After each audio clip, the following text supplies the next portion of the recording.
Hey team, welcome into a very special episode of the Warriorholic here today. As you can see, I'm not alone. I'm here with fan favourite Warrior 218, Mr. Charnze Nicoll-Klokstad, as part of the Man Behind the Warrior series.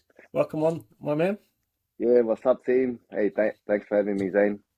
Oh man, it's such a pleasure. You know, I've been a massive fan since way back in the day. So when I heard you're keen to come on, it was pretty awesome. Nah, Especially top, bro. on the back of the Sunday night there, up against the Sharkies there, making my Mount Smart debut and seeing you fellas do the damage, bro. How awesome! Nah, all the been a good game for you to come to, and man, such a buzz. Just the crowd there that we're getting at Go Media Stadium at the moment. It's electric, mate. It's crazy.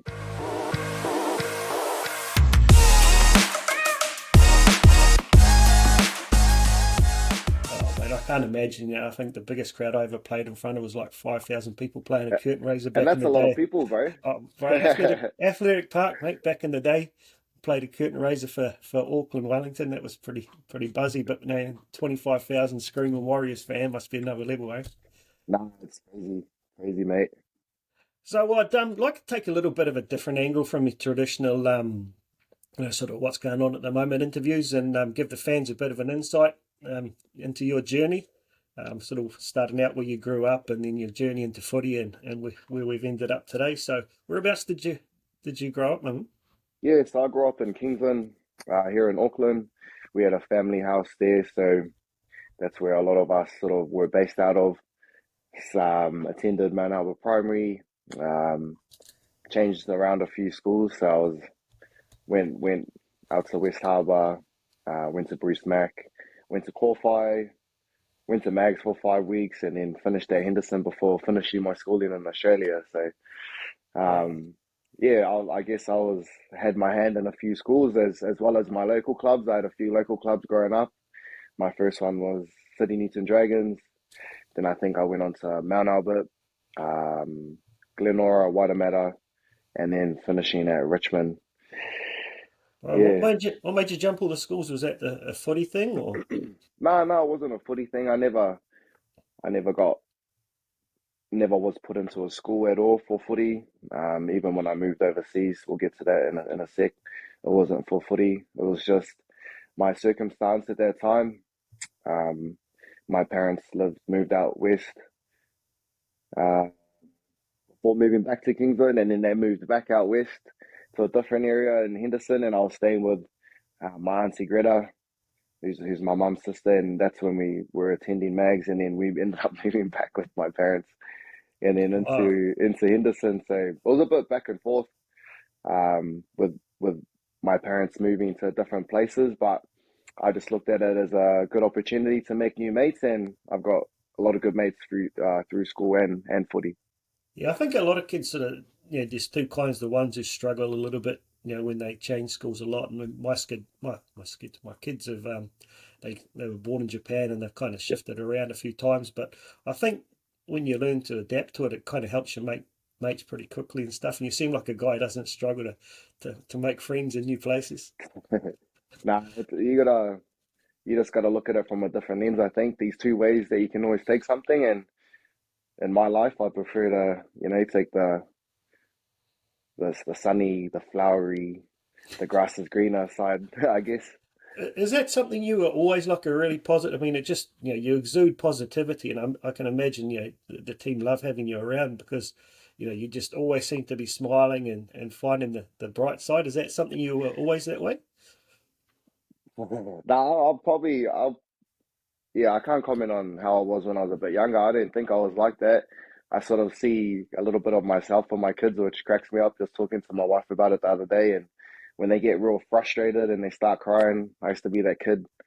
I'd miss a tackle when I was younger, and I'd start crying and swearing at the refs and throwing balls at them Oh, and that. And man, I was so bad. And then like, I don't know. I think it just sort of changed for me. I think maybe under tens, just something happened, and yeah. um, sorry, out. I've slipped. I've I've slipped, and he's come over. Um, Sorry about that. Yeah, so we've sort of it just sort of changed for me, and now that I'm older, it's sort of funny. I just pick and choose where I sort of give my 2 cents with my boys because I know that's how it was for me when I was growing up. Yeah. Yeah, so I, it's going through those times, I think, well, tough times in life that have given me the outlook that I have now. Yeah. I think that's a lot of, a lot of people don't realize that some of the happiest people in the world have been through some pretty tough times. And you kind of, once you've had that really bad experience, you can kind of put everything in perspective and realize, how lucky you are. Mate, I was feeling a bit down having COVID and being stopping me have to get back from Japan in time to see you guys the other week against the Rabbitohs, get home to my family, you know, complaining to a mate. And then I get to the airport and the wheelchair All Blacks guys were there. There's a guy standing in front of me with no legs and one Yep, arm, and he's loving it. And I'm like, man, I've got nothing to complain about, yeah, And I think it's just, you seem like someone who does have that ability to just, put things in perspective. So, yeah.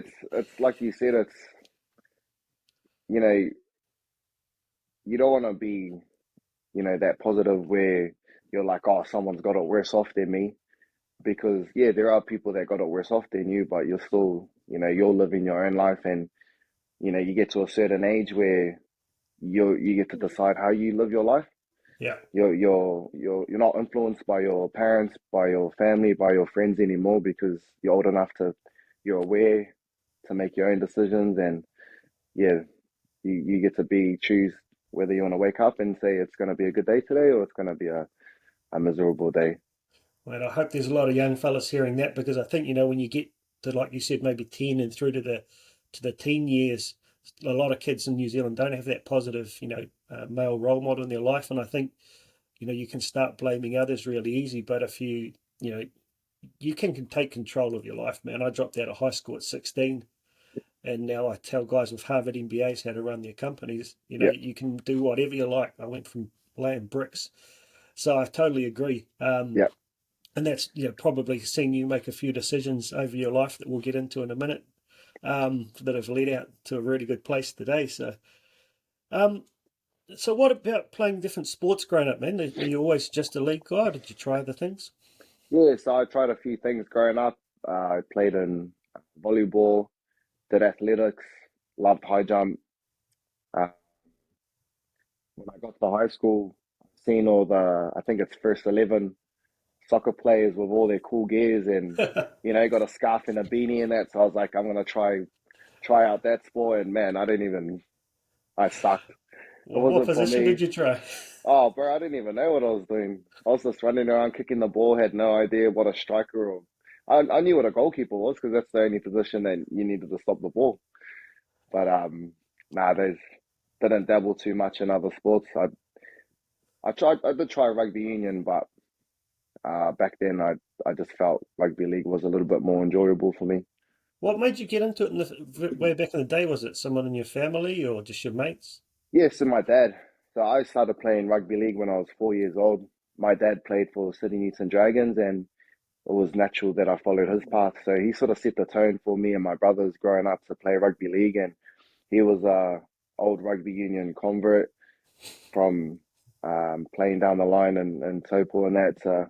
I think he played with the Dam Busters or something like that, bro. And before moving to Auckland and playing for Sydney Newton Dragons, so he sort of set the path for us and helped us go to games with my old lady, taking us week in week out, and then it got to a stage where it was you could do something here, so that's What when was it your also position took back off. in the day? But I played hooker. Oh, Yes, random. I was a hooker man, and it's pretty funny. The manager, Dan at the moment at the Warriors, he still remembers watching me play when I was trialing for Auckland and playing for Central and Western. That got the headgear on, the full shoulder pads, where I was. Like, All my friends and family know that I was, the scrawny little boy growing up, and it wasn't really until I went over to Melbourne where I hit my growth spurt. But until then, headgear, shoulder pads, and a mouth guard. a little mini Mark Carroll, bro. Oh yeah, bro. Oh, that's primo. So how did you end up, or sort of, I guess, when did you first realize actually I could be pretty good at this? I guess it wasn't until I moved over to Australia.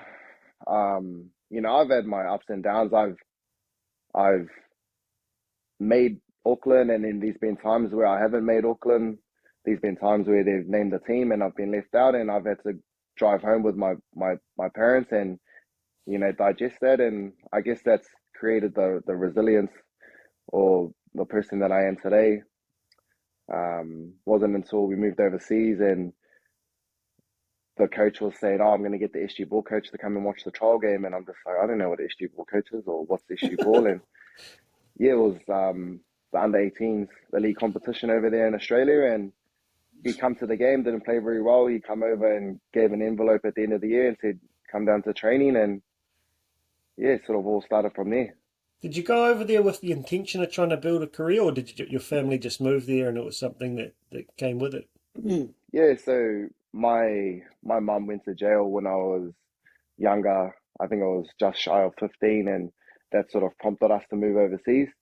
So my oldest brother Dion, he brought us tickets to move over and start fresh, I guess, because we're sort of struggling back here in New Zealand. And um, yeah, it was never for rugby league. I just got there, joined the local club there, Altona Roosters, and like I said, the coach asked the SG ball coach to come down, watch a trial game, and he gave me the envelope at the end of the year. Man, it's crazy. It's crazy. It's dreams that like that. Man, I started out watching league when I was maybe 15 or so because I was a union boy, and when it came on TV in 1988, I had dreams of going over there and trying to play in Australia, but I never made it, unfortunately. But it's nice to hear that the good stories of guys like you did. So, what was it Nah, like, sort of going from being like the amateur environment in Auckland, jumping around a few clubs, maybe playing for Auckland, then all of a sudden you're in this you know champion, storm environment amongst some yeah, of the best players in the world. I think it was the best thing for me growing up, being able to set a solid foundation. And at the Melbourne Storm, you know, all they spoke about was standards, professionalism, accountability, punctuality, all these things that make an athlete, but most importantly, a good person. Yeah. And we had such a stern coach, SG ball coach at that time, Kim Williams, and he really set the tone for us players. We had a hard trainer, Stewie. You missed the line, you're doing extras. I don't remember SG ball training where we weren't doing extras after that session. So no, it was cool. It was definitely something that was an eye opener. I didn't realize I'd transitioned into playing halfback at that time, and I didn't realize there was so much to do with controlling the team. Putting them into corners, and yeah, leading the team around. These were things that I was sort of just learning as a kid and trying to build off or create a foundation to be a professional athlete or semi-professional at that time, and to learn the game was two things. So it was cool. It was tough love. Did you always have that? You seem like you're a really, really hard trainer now, and obviously that influenced it. But were you a hard trainer back in the day before you got there, or was that a real shock to the system? No, I was a hard trainer. I always knew. I think once I was in that environment, and there was the prospect of you know playing under 18s Melbourne Storm. I think that's where it sort of clicked for me. And I just started weights. Man, I couldn't squat the bar, couldn't bench press the bar. I'm seeing players like Richard Kenner, who was in the system for a long time, just sitting across, and he was built like a brick house, mate. He was huge. He still is. He's doing well for himself at the Rabbitohs. Anyways, yeah, these are all things that I needed to sort of adapt to and come accustomed to, because that's what they demanded from you, was hard work, and it was going to take hard work to get to where you wanted to get to. Did you see someone there you sort of emulate? You saw as a bit of a success vision for you at the Storm that you were kind of emulating as a player? I just remember being in awe of a lot of boys. There was Pride Peterson Rabadi, who ended up at the Warriors. He's in Q Cup now. He was, sort of on the same path as Richard Kennan. They were massive, and they were 15, and they had already played a season of SG ball, 15, 16. So Wow. these were boys like if they can do it, why can't I do it, sort of thing. But they were obviously gifted with the size and the skill at such a young age. And for me, it was about developing, I guess, my game. And there wasn't really anyone that I could do that at that time, because my awareness of what a professional athlete was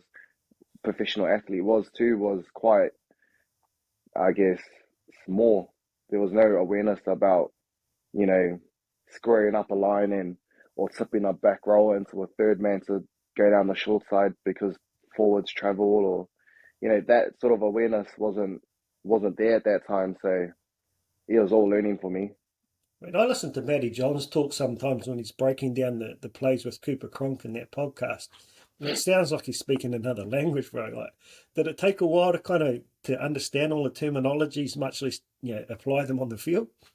Yeah, 100%. It took a long time, even to the point where we were studying the first game and we're doing review on the team, and I'm like, bro, this is cheating. You're not allowed to, watch people play games and say this is what's going to happen. And I was cracking up. Like, I crack up looking back now, because that's what we do, is watch video and footage and break it down to the detail. But yeah, back then it was all such a learning thing for me.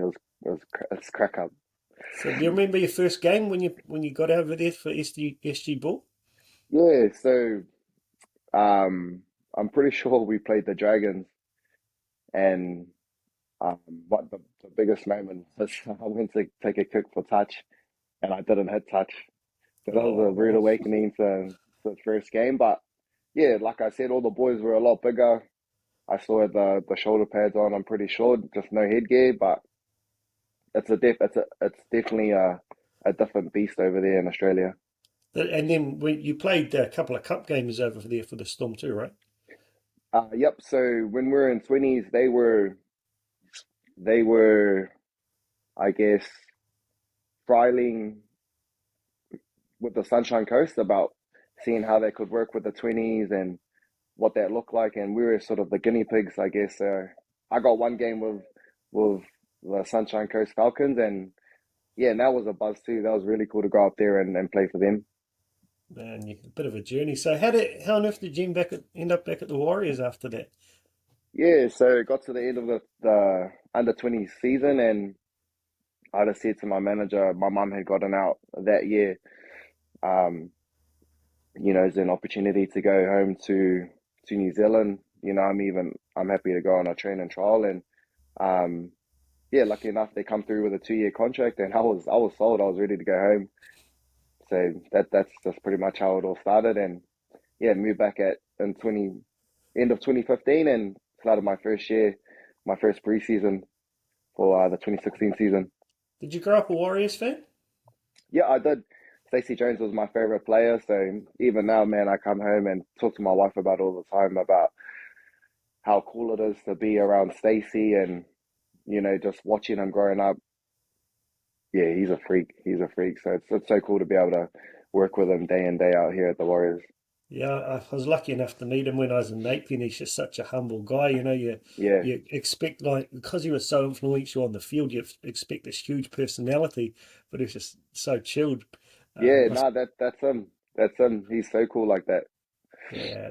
So I remember watching you like before you actually made your first grade debut, back in the day, and I could always see there was something about you. And then I remember, did you play on the wing in your debut? Yep, I Like, played in the yeah, wing on. yeah, yeah. Yep, Was it? That was 2016 against the Roosters, right? yep. Yeah. So Mm. I kind of like I said, I got a terrible memory for dates and things. Like some people got those abilities to remember everything, but I do remember just you coming on there and the speed and like this X factor. I'm like, man, this is the next guy. But it must have been a bit of a sort of a tough time after making that debut. Probably feeling like you're ready to go, but not being able to lock in that starting spot there. Yeah, no, it was a little bit of a learning curve, I guess, for me. Playing wing wasn't a position I had grown up playing, but I was in a position that I was happy to play, living out, a childhood dream. So for me, was just about taking opportunities, and I was able to play 7 games in 2017, and I didn't get the opportunity in 2018. So that's that's just footy. I'm a firm believer and everything happens for a reason, and it gave me the opportunity to go overseas and kick my career off of the Raiders, which ultimately led me back here now. So that's all Did worked you out. did you initiate that, or did the Raiders come to you, or how did that all work out? Yeah, so it got to a point in 2018, I thought I was going to be there or be at the Warriors for a very long time. I seen Simon Mannering, and I was like, man, I want to be like that guy. I want to be one club man. I want to be the next 300 gamer here at this club. And it was short lived. I re-signed for 2 years, and within the first year, they sort of just said, if there's an opportunity to go overseas to learn your trade, or there's a club that's interested, you should explore that. So we did. Got Tried the whole year 2018 to go overseas. I was willing to go over for trial and train. I just wanted an opportunity somewhere, and it just got to a point where I just said, you know what, we'll just work as hard as we can, head down, bum up, and let's see what happens at the end of the 2019 year. So I got through the preseason. Andrew McFadden had moved overseas, and he gave me a call. Long story short, at the end of preseason in 2019, and said there's opportunity here if you can get over. And I was there within the week. Played the first trial game the next week, the second trial game the week after that, and 2 weeks later made my Canberra Raiders debut. Yeah, I remember that. It's like, I mean, I was so stoked for you because I'd always just, man, I thought you're the man. Um, Nah, thank you. but I could imagine the frustration of like just like being a Ferrari that you're not allowed to take out of first gear or something. Um, and it's funny because I've never really been a Raiders fan because I was a Tigers fan back in the day, being Yep. from Upper Hutt. But there are a lot of Kiwis who played for them, so I sort of, had that mixed feelings about them. But when you went there, I definitely watched a lot more games for them. So what was the environment like when you arrived there? Was it quite different from the Storm and the Warriors? Yeah, you could tell that there was a really good uh, buzz around the team. They had experienced some level of success in 2016, and they were lucky not to make finals, I think, in 2018. So, or they had lost a lot of games by a real small margin. I think it was within 4 points, a lot of games. So they definitely had something good going for them. It was just about how I was going to be able to fit into what they had going. Yeah. And yeah, it was so easy to fit in, man. You just slip straight into that group. The boys there are really cool. They, were always checking up, seeing if you're doing all right. And I stayed with Ata Hangano there, so Oh that made wow. the transition a lot easier for me, knowing that I had someone familiar there, and I also played with Jordan Raps in 2015 for the Cook Islands, so that was good to have people there that I already knew. Yeah, there seems to be a bit of a like an international flavour there, but there's always been Kiwis at the Raiders. So, and I've never been there, but it seems like a bit of a small town. It seems a bit more like New Zealand, probably than a lot of the Sydneys or the Brisbanes. Yeah. Yeah, no, it's a hard one because you can't go there for a holiday or a break, in my opinion. Every time I went there to play the Raiders, I was like, man, this place sucks. I'd never come here. And then once I moved there, you've got to adapt, and then you end up loving the place. Me and my wife were talking when we first moved home about how much we missed Canberra, and just fitting into Canberra was so easy. But as time's gone on, we've settled now in New Zealand, and we're loving every bit of it. Yeah, I mean, it's funny because there's cities that you like to visit, but you get a feel for a city when you've been there for a few weeks and you start to get your locals sorted out, and Yeah, it changes pretty quick. I mean, like I'm living in Parapara, or no, I'm actually just near Parapara now. And when we first moved up, I didn't really want to. We yeah, came up for my son's education, and now I couldn't imagine not living here anymore. I yeah, got off the plane in Auckland, and just the traffic made me feel claustrophobic, and you can't stop the car anywhere to get a feed. Whereas here, it's like we don't even have traffic lights, man. It's yeah. brilliant. Oh Yeah. man, that sounds like my place. Oh, bro, they've got the beach 200 meters that way. Got like a massive park just over this way. Kids' Yeah, school there, Parapomu Beach Golf Course. Highly recommend it. yeah. Place to retire. But no, look, I watched that.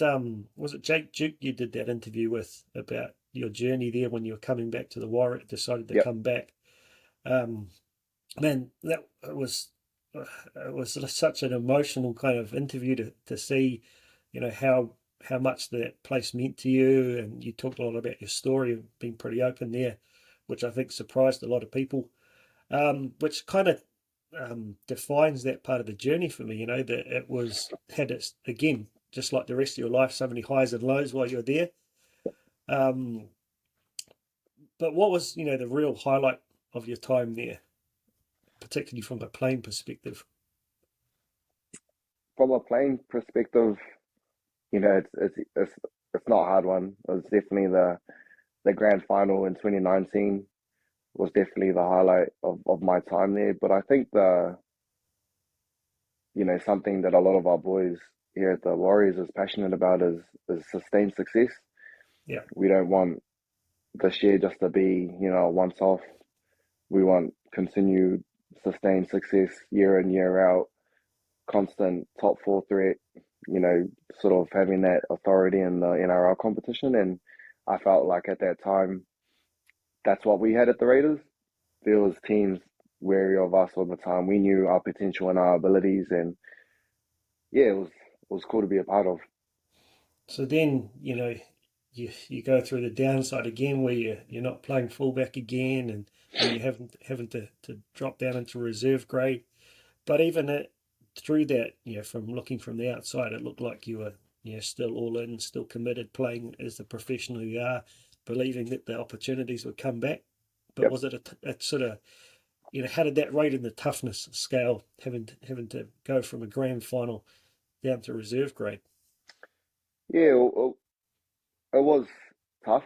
It was tough, but I think I had a great role model in Jared Croker. He's someone he's done it all. He was a part of the grand final team. He's captained the club for since 2011, I'm pretty sure. Um, 300 gamer for the club now.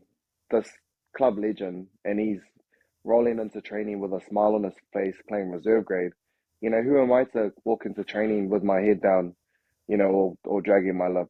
Who am I to be that person when you've got an absolute legend of the club playing reserve grade? So he really set the tone for me, and it was really cool to see too. And I looked at it as an opportunity to I guess mentor or rub shoulders with the future of the club. So that was cool as well. I just took all the positives, and that was the thing for me, making sure that I was looking at the positives.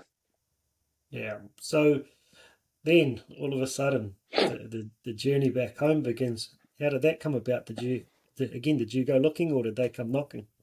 Nah, so we were sort of in discussions with the club about what was going on. Am I going to stay? Should I go? Because I was coming off contract. November. I still had one more year, so this year would have been my last year at the Raiders.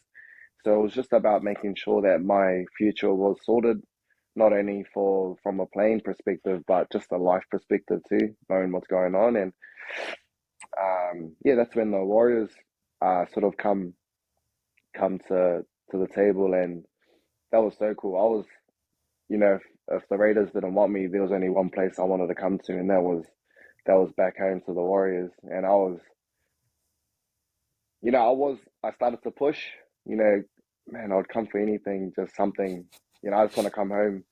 And then, I've spoken a little bit about God's timing, and for me, that was, I wanted to come back a while ago, and, that was my timing, and I was willing to sacrifice a lot to do that. And the way that it all sort of fell into place, it's perfect.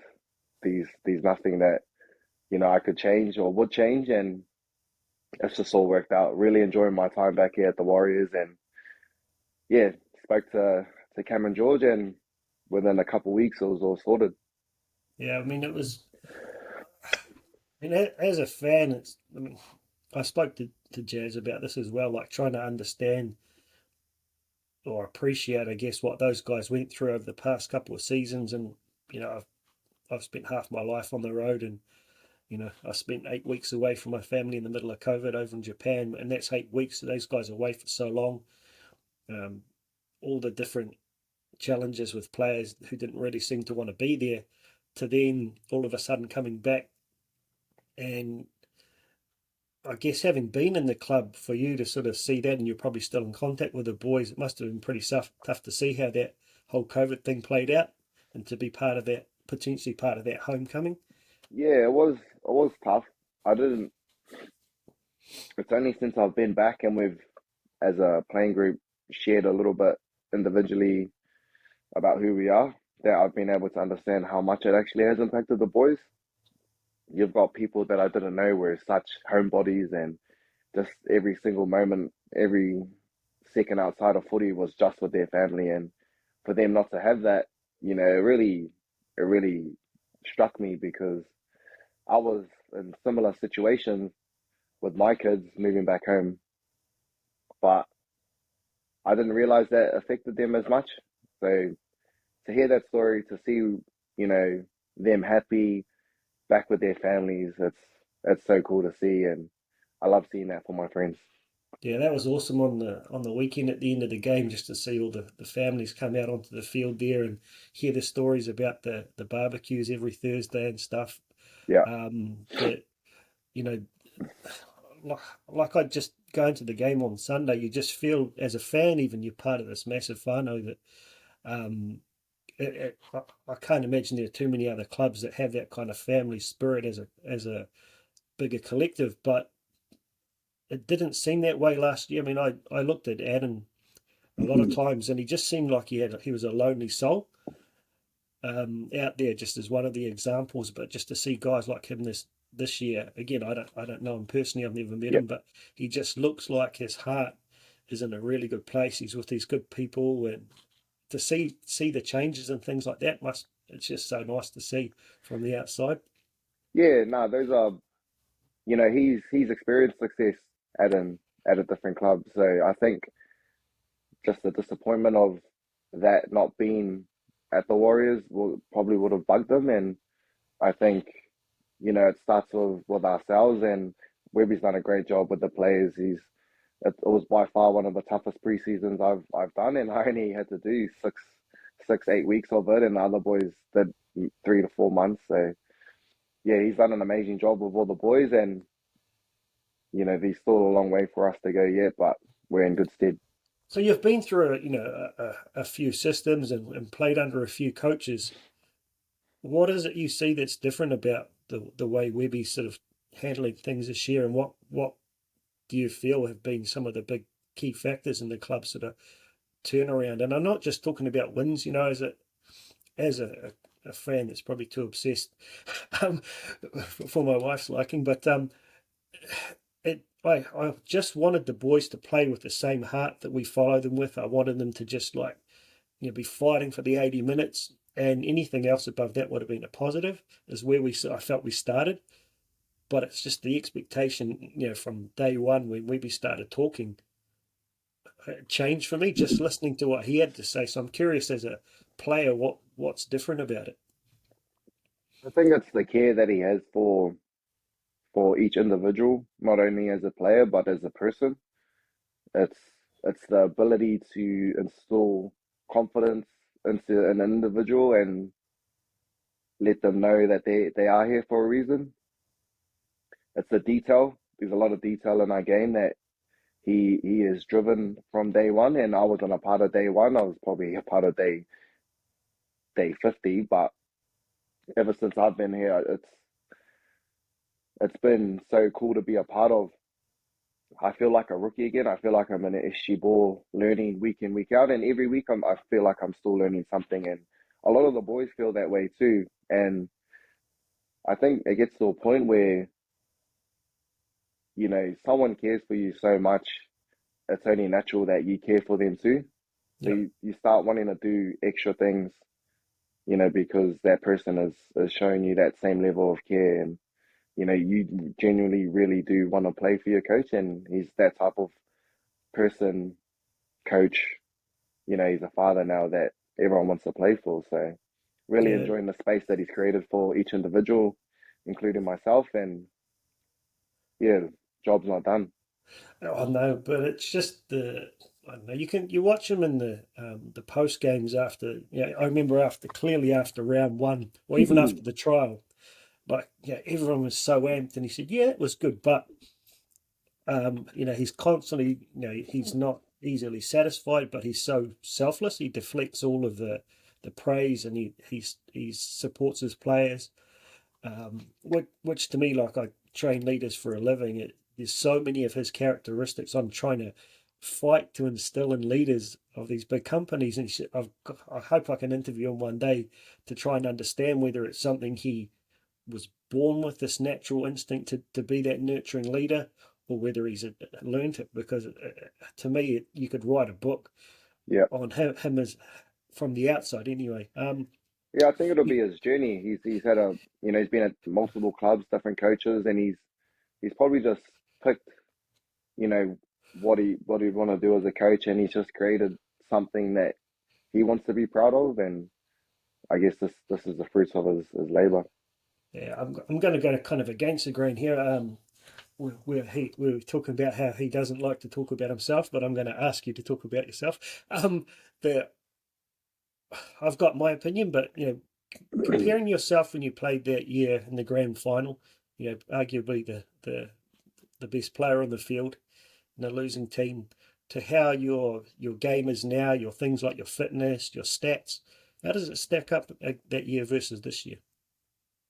Oh man, that if you look at all the years that I've been a professional athlete, I'd say 2019 wasn't my worst year, but it wasn't my best year. I feel like by this year, I felt 2021 was my best start. I felt confident. There was a lot of things that I was doing in my game that I was really happy with, and um, yeah, I'd say this year's it's it's it's a lot better. It is a lot better. Like long story short, it's a lot better. I'm enjoying my footy. There's a lot of my game that I'm enjoying, but no, I need to be better at, and I enjoy the environment at training that we are able to challenge each other, but also at a stage where it's not insulting, where we just want the best from each other, and that's the environment that's been created there at the club. Yeah, it was interesting because there's so many guys excited when Reece came, and we saw his X factor, and we've seen it this year. Um, One of the top two or three guys in Origin.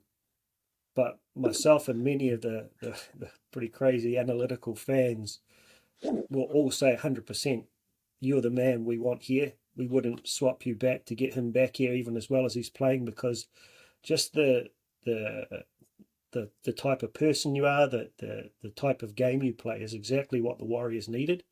Um, with those effort areas, like we noticed that you're taking two hits a set these days. We see those meters, the effort areas, and it was particularly awesome. The games to see it live. So know that the Thank you. fans are definitely noticing that, and we just you couldn't question the effort. Another thing I kind of noticed, and it's you talked about God's, what was it, God's timing. Um, I'm not a religious guy, but I'm a spiritual guy. Yep. That you've got to give a lot of credit to whoever made those recruitments before Webby was even in the picture. Marata, yourself, Dylan Walker, um, Jackson Ford, um, Luke Metcalf. You all seem extremely competitive guys who Yep. probably hate losing a game of cards or whatever, anything that, bringing those kind of Joel Kane calls them the tide risers into the club. That I can imagine how competitive everything is there, but in a like a brotherly way. Like, I've never had a Yep. brother, but you just see brothers competing against everything. Did you feel that when you sort of started being around those other guys who came in, that they were those kind of tide riser players? Yeah, I felt like we had recruited really well in a sense where it wasn't like the real big names coming into the team. We didn't have anything to prove to anyone but ourselves that we could play in our role, and I feel like we're all sort of on the same waka. We're all sitting and riding in the same direction, and that's really important too, to make sure that the group, the camaraderie, each individual's all heading in the same direction. Because you have one person rowing in the other direction, it's eventually it's going to come unstuck. So I think, yeah, recruitment's recruited really well, and I feel like Webby, all the coaching staff, Cam, Robbo, Cappy, they're all doing a great job in making sure that we're all united, and win, lose or draw, we're still heading towards our goal. I mean, if I look at the Sharks game this past weekend as an example, that they've got some outstanding players there, but they remind me of, I mean, I don't know, there were a few years there I felt like we were so RTS centric and, or, trying to focus on their individual excellence to break out a game. But comparing you guys, it's, it's a team. Yeah, Trying to, like, I do this thing I call the Warriors every week, where I put out on all my social media for the 3-2-1 points. And people haven't been able to pick for the past 4 weeks. It's just everyone. I couldn't accuse one Warrior of not playing with heart and effort this whole season. I'm talking 20 rounds in, yeah, times 80 minutes. There's not one player. People might get frustrated at some results, but no one could question the effort, and that's something that hasn't always been the case. So the fans are definitely feeling that one. I have to say, if you don't mind, just sort of, I'd like to ask you a couple of questions from a guy who plays next to a guy like Adam Pompey. yep, I've tried to be really balanced. Like last year, one of the reasons I started to do this Warriorholic thing is I got really upset seeing the personal attacks that some players were under, yep, when they were struggling in Australia. And to me, that's not acceptable. You guys might make a good living. You might be in the public eye as a job, but it doesn't mean we have the right to really attack people. So I try to bring this balance to it. And also starting this analysis of the games and stuff, I have no idea, bro. So if you ever watch my videos and you nah, think, man, this guy's talking rubbish, I try my best, but it's made me really look at the games in a different level of detail. yep. And he does get a bit of stick, but he's played every game this season. I felt like he's made progressions along the way. And a lot of times people, as fans, they compare, a guy like Adam against Latrell, for example, when he's playing centre, against the best player in the comp. But Yep, I feel like he's doing a lot we as normal fans don't see. yep. And what is it you think that maybe that it would be good to sort of pass some insights onto the fans of what he's doing from someone you're playing with, or what he's like around the club that really justifies his position there? It's funny because it is upsetting, like, just to answer your question from a different uh, view as well. A lot of people have to understand, like, how would you feel if that was your brother, or how would you feel if that was your son, or how would you feel if that was your nephew? Would you be upset if someone was talking about them the way that you're talking about a certain person? Right. We're all people. We're all sons. We're all, we're dads. He's a dad. These are all things that people don't really understand, and they can't really put themselves in other people's shoe. And a lot of people, yeah, that's another subject. I could totally get into that. It's Yeah. unfair, the level of criticism that some people can bring, and it comes with being in the sport. But at the same time, I crack up because we play an NRL game on Sunday, but then I'm in bed eating chocolate with my wife, being a husband. So it's Yeah. we all have our own identities. But back to your question, he was one of the players during the preseason when I first came to start my training day that I was so impressed with the level of detail, the level of defensive execution that he was training with week in, week out. His attack, we were just getting good combos before he had to switch to the left center. But man, he's doing such a great job this year, and you know sometimes I enjoy when we get people coming in, whether it'll be chairmen from rugby league clubs, different coaches from rugby union, or whatever it is, to come in, because the detail that goes into our game is so next level. There'll be a lot of like sort of what you were talking about with Cooper Cronk and Matty, Andrew Johns, I think it was. There's so much that goes into our game, and if there was the normal person would know the detail that goes into our game, you'd see that Adam. Well, it's weird calling him Adam. We call him Wits or Witere, but Adam. There's a lot of that stuff that he is doing in his game, and he's so reliable. He's so hardworking. He's always diligent in his game, and we all have things that we can work on. I'm coming off every single game, going to coaches knowing that I need to be better in certain areas, and he's nothing different with Adam. He's the same thing, but he's definitely someone that has really impressed me this year. Yeah, I mean, I just saw the way he interacted with the team before the game. I was sort of sitting up behind where all the fellas were before while they're watching the Cup boys, and you could just see that he's a real team man and that he's really, I wouldn't say popular, but just one of the guys that people really like being around. And the other one for me is Bunty. That people compare him to the kind of meters that Adam's getting, and I'm curious to see I've looked so close at what he's been doing over the past 5 weeks or 6 weeks to see what it is, and I feel like it's his defense that he's doing so much of the work, and I don't know how to count the tackles. I'd be curious if you could tell me that, because he seems like he's involved in 4, maybe sometimes 5 tackles a game during that first 20 minutes, and it allows guys like Adam to kind of to conserve a bit of fuel. Yep. Is that his role and his strength for you? Yeah, so it's we all play a part in someone, I guess, doing well in their try, their involvements in the games, their big run. You know, Adam crashes over on the weekend, but it comes off a quick play the ball of Dylan Walker as well. Right. And Adam still had to beat a few people, but that gave him the opportunity to, there's a lot of a lot of factors that come into play. And I feel like Bunty sets such a great platform for the boys that come on and really take over. Like you said, it's with his defensive efforts. Everyone knows he loves a back fence. It's how he's running, and he's actually doing a lot of work. There's a lot of detail that goes into forwards having to go on one side of the ruck and back onto the open side, and he's one of the players that are actually doing a lot of the work. So he might not get as much praise that people give him, or much praise outside of our 4 walls there at Go Media Stadium, but from a player's perspective, boys like Bunty, Wets, all the people that might not get the praise, we as a player, we definitely value their efforts and their contributions to our overall team performance. And I mean, like I said, I'm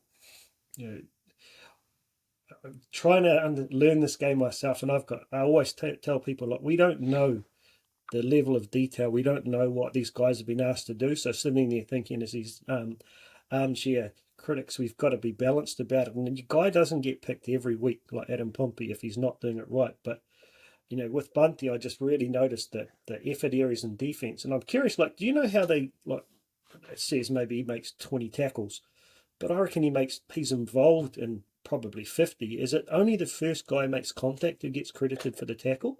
Yeah, see, I wouldn't have a clue because middles, they have like their own coach that does those stats, and us as edges or even my tackles is a little bit different because I'm only making, sometimes 5, sometimes 10, but Yeah. it's all through different coaches.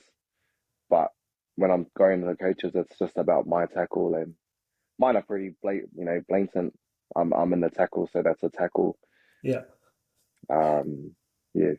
That one on the weekend, bro. Who was it, Katoa, that you just smashed when he got that break? Uh, Boom! Oh, that was. Oh. yeah, I thought the Yeah. ball roll out. That's why I laid on him a bit longer because I was looking for the ball, but he still had it. So I was like, I better get off. Was that grass longer than normal on the weekend? It was longer than normal. Yeah. Yep, I thought that when I ran out for warm up. They must have done that to hold it together with the ABs, because I noticed Yeah, that one that bounced really oddly on you right on the try line there. There yeah, was a couple of them like that. It just, you could see it wasn't as the way it normally was. Hey, been dragging on a little bit here, but there's one other question I'd like to ask, if that's okay, before we wrap up. It's cool. that what's the difference with having Kai Kara France as the wrestling coach this year, because it just seems like he's taken you guys to a whole new level. And I Yep. got a chance to shake his hand. He was the only guy at the ground who was my height, or a little bit shorter than me. He seems like a really humble guy. But what is he bringing to you guys? I think just that edge. I feel like he brings that edge. He comes from an environment where you get moments in his game, and if you miss those moments, or you don't take those moments, or someone else takes those moments, you're knocked out, you're submitted, you lose the fight. And they train hard. They train hard, those boys. So I really think that he's brought an edge to the team. The level of detail that goes into to wrestling has been really cool to see from what he's brought. I think just that wanting to get better mentality, I feel like has been really refreshing for me. He's someone, you want to be around like-minded people, and he's someone that, is at the heights in his own rights in his sport, and we get the opportunity to rub shoulders with him, and he just brings a different level of energy. Him and John, and had the opportunity to have Tyson and Israel there, so Yeah, it it's must be been so cool to surreal. work alongside those boys. Yeah, I mean, like I saw them when they walked in on the weekend and got a photo of both of them. It's like, man, these guys are superstars. But again, they remind me of the Warriors. Like one of their values is just that authenticity and the humbleness that, they must get a million guys asking them for photos every time. But like Kai says, bro, what's your name? I'm Kai, nice to meet you. Yeah, Just he's the man, crazy. bro. But so is he like? I mean, he's not. I was surprised actually. Like I'm a short guy, but he's smaller than me. He must be like 1.60 m something. Does he still put a lot of the boys on their butt when you get on the wrestling thing? Yeah, no, he does. It was funny because um, Tane Tane tried to sort of arc up at him a little bit when we're wrestling. That's just what Tane does, and sort of um, went really hard, and then the next tackle I look over and Kai's just all over him. It was so funny to watch, bro. It's all technique. It's all technique, all body position, body awareness, and I guess that's why they have those weight classes because you know it's the same with me. You chuck Marato on me, I'm no matter how good my technique was, I'm not moving. Same with Yeah, ads, same with yeah, Bunty. If those boys are on top of me, I'm not. Good luck. yeah. Yeah, Jazz said that I asked him the question like if anyone was going to give the UFC a go, he said Adam would be the guy. Sounds like he's pretty crazy in there. But thank you so much for your time. It's you've given me some really, well, and the fans some really awesome insights into, like I said, the man behind the Warrior, but also behind the club. Particularly, I'm really grateful for those insights into Adam and Bunty, Yep. because I think I can't wait to share those insights with so many people when I hear them question why they should be in those positions. Yep. So I'm grateful for that because I do really appreciate every single one of your guys' efforts and how much commitment that I'm sure you were out there again yesterday at the training park going through all the details after Wester. All we do after the game is get on Twitter and talk about how awesome it was. So we appreciate the efforts, my man. We've got what would you call it? I'm trying not to get ahead of myself, but I'm really excited about your guys' run in. I think every week we're seeing those progressions. Every week someone's having what we would consider their best game of the year. Yep. Everyone in the commentaries talking about how guys like yourself, Sean, are playing in the best form of their life under Webby. So I'm excited to see how you guys go. I'm going to hopefully get to a couple more games this year. But I've got to, I hope I can book some flights to Australia for the 1st of October, my man. Nah, that's it, bro. That's the plan, man. But yeah, thank you so much and all the best. Stay safe, stay healthy. And thanks to the family for giving up a bit of their time on your day off, my man. Nah, too easy. Thanks for having me, bro.